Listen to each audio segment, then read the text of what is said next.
আজকে একটা কাজে রাজশাহী যাই।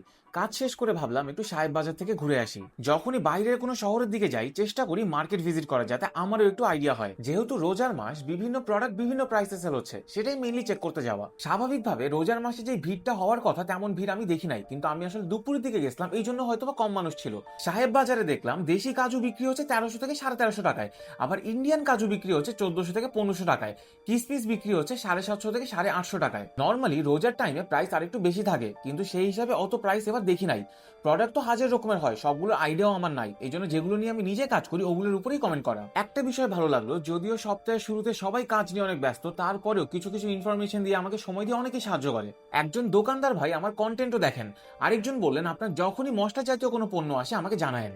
সব ব্যবসা আসলে বাসায় বা অফিসে বসে হয় না, মাঝে মধ্যে মার্কেট স্টাডি করতে হয় এবং মার্কেটে যারা কাজ করে তাদের সাথেও কথা বলতে হয়। অল ইন অল আমার যে ইনফরমেশন গুলো দরকার ছিল আমি পেয়ে যাই। যাই হোক, কালকে আরেকটা আইডিয়া শেয়ার করবো, এই জন্য এই রিল সেভ করে ফলো করতে কিন্তু ভুলবেন না।